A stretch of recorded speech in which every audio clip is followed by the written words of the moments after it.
This week on RIT SportsZone, Derek Roy, the Buffalo Sabres, comes to the Ritter to check out RIT hockey.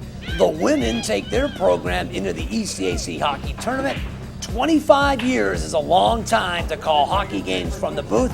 And ever wonder if those sports drinks are good for you? We'll explain.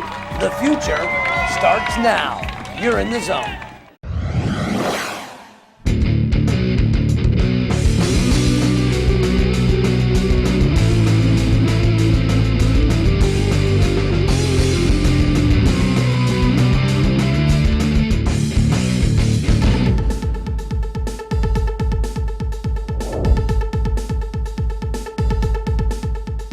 And welcome to RIT SportsZone. I'm Larissa Stavnici. And I'm John DiTilio, and you may want to bundle up for the show because, well, you guessed it, involves a lot of ice. We start with hockey, but not exactly. How about the voices behind RIT hockey? Plus, the Sabres star rubs elbows with some RIT hockey fans. The women's hockey team plays their last home game of the regular season, and we finish the show by educating athletes on how to refuel their bodies. Well, give me a timeout. What starts first? What's up first? Well, John, not many fans can say that they've watched the highs and lows of RIT hockey for the last quarter century, quite like the team of the WITR announcers. Well, Alex Brower kind of goes behind the scenes, catches up with these men about their camaraderie and their lives in the booth.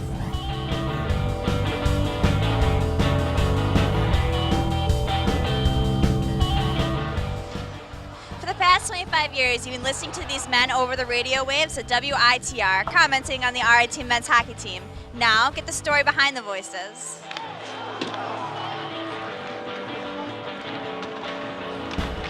Flynn now will chase behind the net. Can't get to the loose puck. Saracen walks out. Right in front. He hit a skate. How would you describe each personality in the box? I'm the more serious of the group, I guess you could say. We all have really good sense of humor, and you know, when one of us starts to kind of maybe go a little too far, it is a pretty irreverent broadcast, and people like that as long as we don't go too far with it. So my job sometimes is to kind of bring everybody back into it a little bit. And I'm the goof of the group. I just, I do very little game prep and just shout names as they come to me and shout C scores when we do. I tend to float around in different roles depending on who can be there and who's not there. If Randy's not there and I'm doing play-by-play, then I'm focused on that. If three of us are there, then I kind of focus on the stats and things like that. So I tend to throw in kind of the quip or the pun or the little one-liner once in a while, I guess. Razor with a shot goes right. Rebound! Pinizano puts it on net. I'm sure you've experienced other people up in the box. How has this clicked? I don't know why anything special has clicked, but the group of us has worked probably longer together than anybody. We've become really good friends, the three of us, and it's a lot of fun. It's a volunteer thing to do, and if you're not having fun, it wouldn't be worth it. But it has been a lot of fun for us. So, we see each other in the off season, and we're good friends, and that helps keep things fresh. Now, people that listen to your broadcast have noticed that you actually know a lot about the other team that the RIT is playing against. Do you do prep work? What kind of research goes into that? Yeah, we do a lot of prep work, and both Chris Lerch and myself have been staffers with U.S. College Hockey Online for about the last decade also. So that helps a lot in prep work. It's been interesting this year because we do play teams twice on a weekend, and it wasn't like that in the Division III days. So we have to be extra, we have to do a lot more research because we have to have something to talk about the second night. Usually we introduce a team, but then you're playing them again the next night. So we have to have like twice the material in order to keep people informed about what's going on. Well, like I said before, it seems you guys have a lot of fun, but when it comes to the actual business side of it, who does most of the play-by-plays?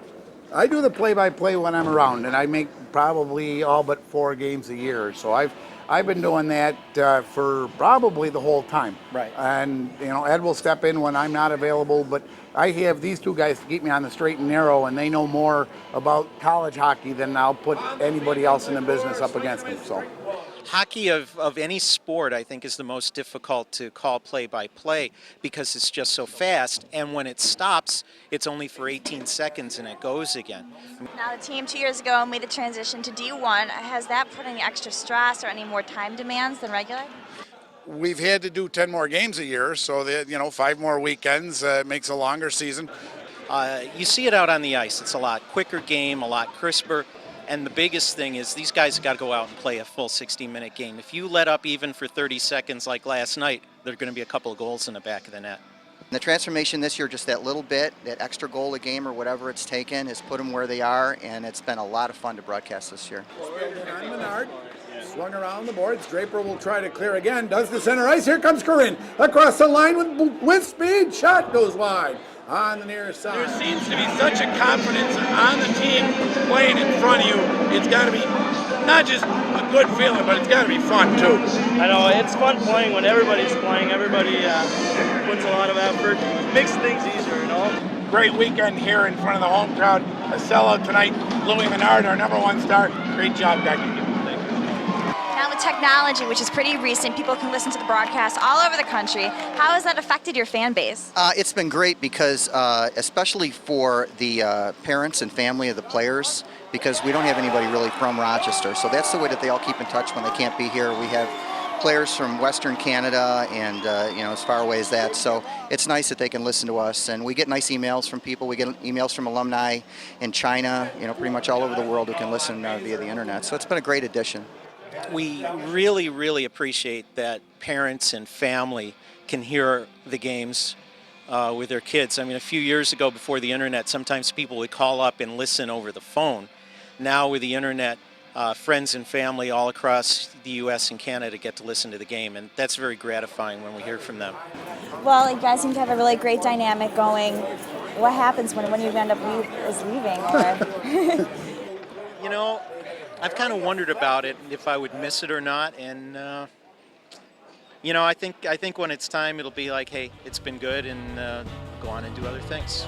And none of us wants to be the first to quit because I think we'll feel like we're letting the other two down. But we have kids that play hockey, we're married, have families and stuff. It is a big commitment, so it's in the back of our minds sometimes. But as long as it's fun, I think we'll do it a little while longer.